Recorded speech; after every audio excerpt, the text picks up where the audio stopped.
Shalom, salam jumpa dalam Bedah Alkitab, menguak kebenaran yang memerdekakan. Firman Tuhan itu kebenaran, kebenaran yang memerdekakan. oh, firman Tuhan Itu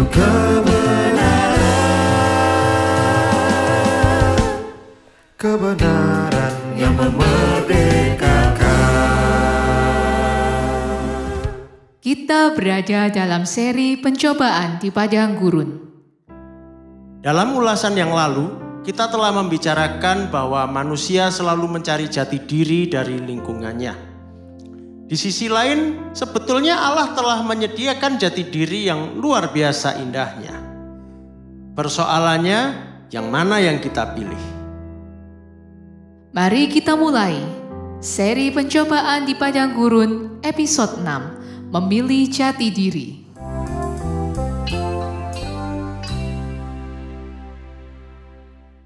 Nah, supaya kita memilih dengan tepat, mari kita perhatikan lebih dulu ciri dari kedua pilihan ini. Label duniawi dan jati diri surgawi. Label duniawi. Manusia cenderung melabeli dirinya sendiri berdasarkan masukan dari dunia sekitarnya. Sebetulnya ini terjadi akibat dosa. Dosa yang pertama sesungguhnya juga adalah akibat pelabelan diri yang salah.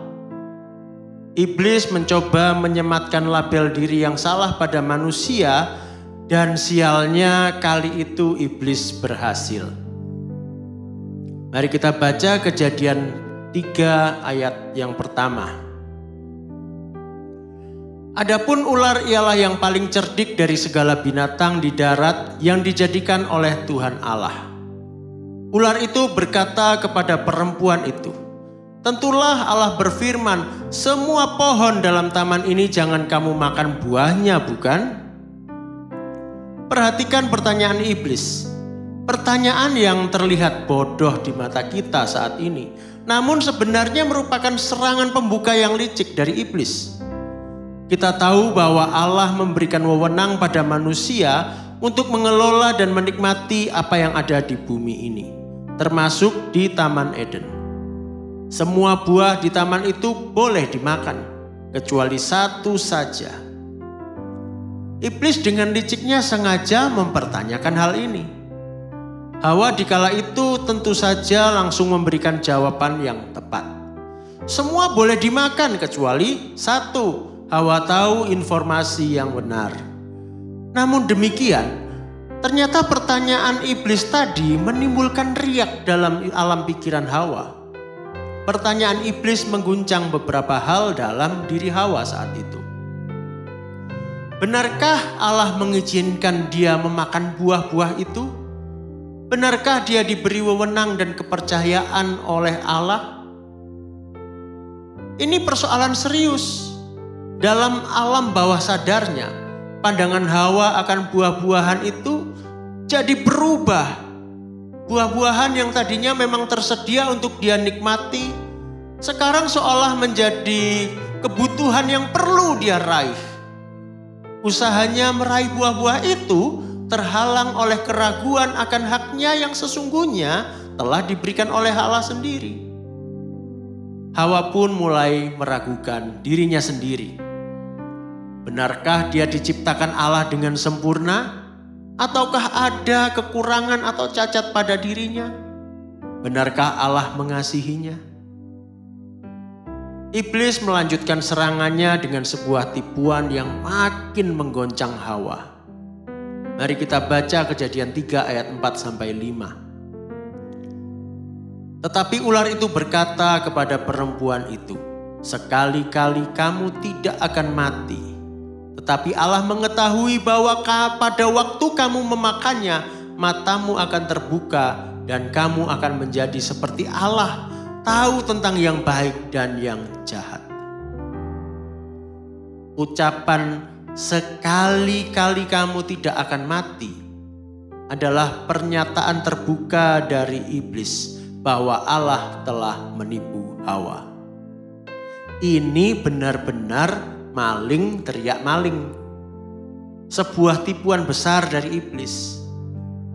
Hawa yang sudah mulai tergoncang pikirannya tertipu mentah-mentah.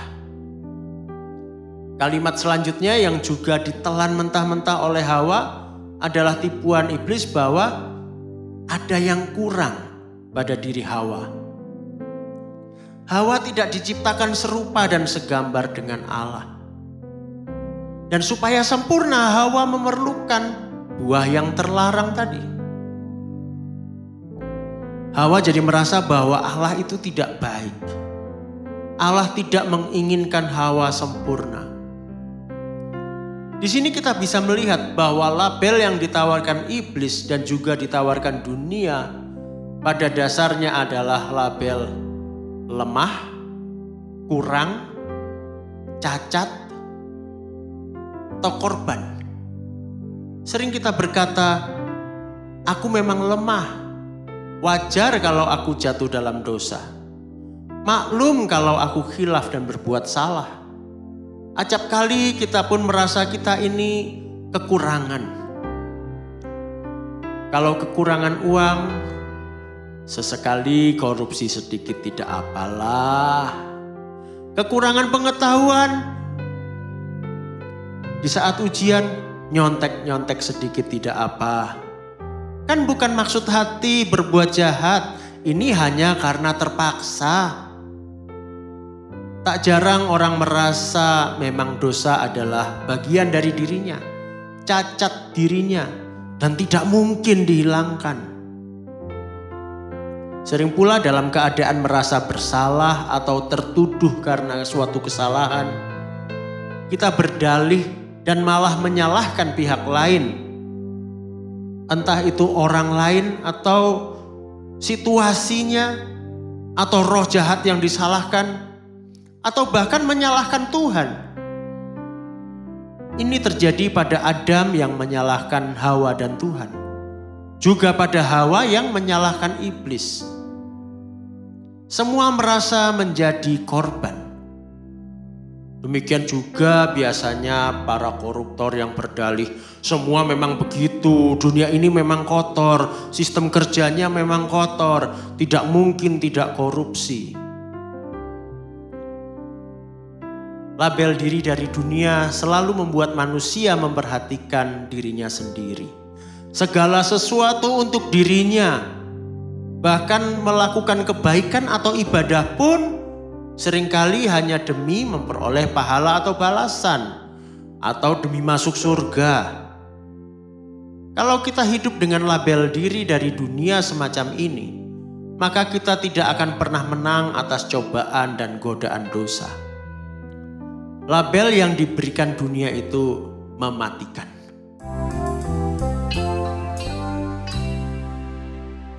Jati diri sorgawi. Bagaimana dengan jati diri yang dari Allah? Masih ingat tentang gambar Allah? Masih ingat tentang Selem? Kita adalah cerminan kemuliaan Allah. Kita tidak kekurangan apa-apa. Kita tidak cacat. Perhatikan firman Tuhan kepada manusia ketika Allah menciptakannya. Di dalam Kejadian 1 ayat 28.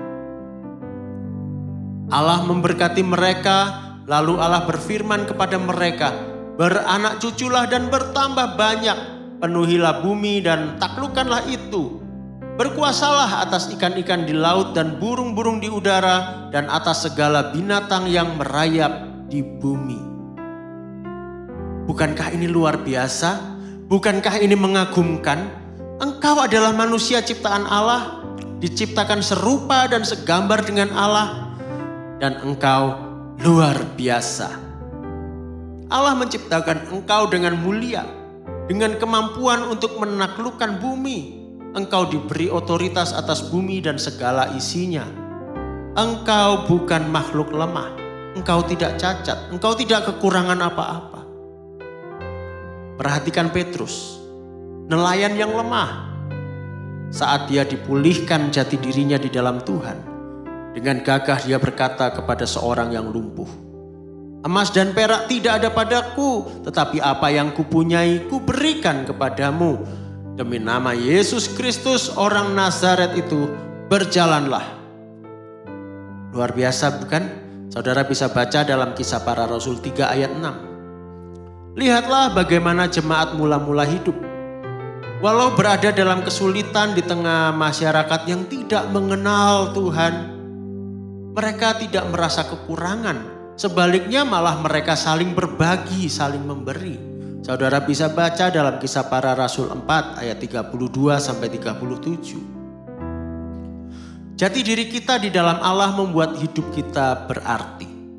Kita hidup dalam tujuan ilahi, bekerja bagi kemuliaan Allah. Berkat dan kuasa dari Allah menimbulkan sebuah tanggung jawab dalam diri kita untuk melayani Tuhan dan sesama. Seperti Petrus, penjala ikan yang dipanggil menjadi penjala manusia.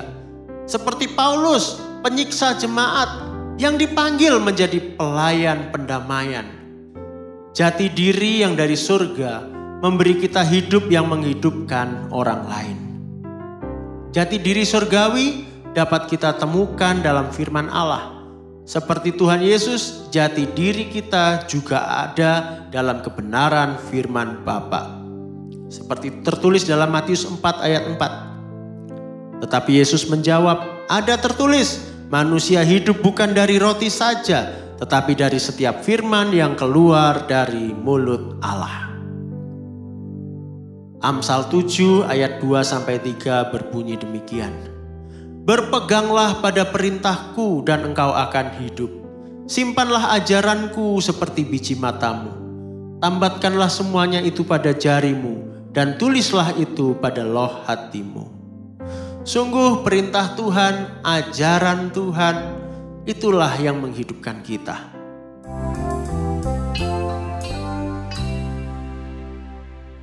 Anugerah untuk memilih. Seperti sudah saya sebutkan dalam episode sebelumnya, manusia telah kehilangan gambar Allah dalam dirinya. Manusia kehilangan jati dirinya. Semuanya itu karena satu hal saja, dosa. Roma 3 ayat 23 berkata, karena semua orang telah berbuat dosa dan telah kehilangan kemuliaan Allah. Kita semua sebagai manusia yang mewarisi dosa dari Adam dan Hawa, sesungguhnya terikat pada label dunia, label dosa. Kita telah rusak. Tetapi syukur kepada Allah yang telah memberikan kepada kita kemenangan oleh Yesus Kristus Tuhan kita. Kata Paulus dalam 1 Korintus 15 ayat 57. Perhatikan juga perkataan Rasul Petrus berikut. 2 Petrus 1 ayat 3-4. Karena kuasa ilahinya telah menganugerahkan kepada kita segala sesuatu yang berguna untuk hidup yang saleh oleh pengenalan kita akan Dia, yang telah memanggil kita oleh kuasanya yang mulia dan ajaib. Dengan jalan itu, Ia telah menganugerahkan kepada kita janji-janji yang berharga dan yang sangat besar, supaya olehnya kamu boleh mengambil bagian dalam kodrat ilahi dan luput dari hawa nafsu duniawi yang membinasakan dunia. Anugerah Allah dalam Tuhan Yesus lewat kematian dan kebangkitannya memberi kita kemenangan atas dosa, atas kelemahan duniawi yang membinasakan. Anugerah Allah memulihkan jati diri atau kodrat ilahi di dalam diri kita. Dalam ikatan dosa, kita tidak punya pilihan. Namun oleh anugerah Allah, kita sekarang punya pilihan. Kita bisa memilih untuk menerima anugerah itu dan hidup di dalamnya. Kita bisa memilih untuk menanggalkan semua label duniawi dan mengenakan jubah baru, kodrat ilahi yang kudus. Jangan tertipu lagi oleh iblis. Jangan terkecoh lagi oleh dunia ini. Banyak orang Kristen katanya sudah bertobat, sudah menerima Tuhan Yesus, tetapi masih mengenakan label lama. Masih merasa dirinya lemah, tidak mampu mengatasi dosa. Terpaksa mengikuti jalan dunia. Seolah memang hanya itu jalan yang ada. Padahal Allah menyediakan jalan yang baru. Mari kita bijak memilih. Jangan mau lagi ditempeli label dunia yang mematikan. Engkau gambar Allah, engkau kudus, engkau mulia, engkau kuat. Engkau telah menang atas dosa dan dunia bersama Kristus.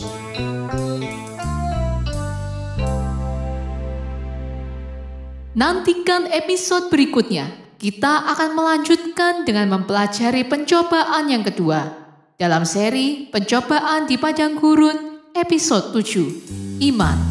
Firman Tuhan itu kebenaran.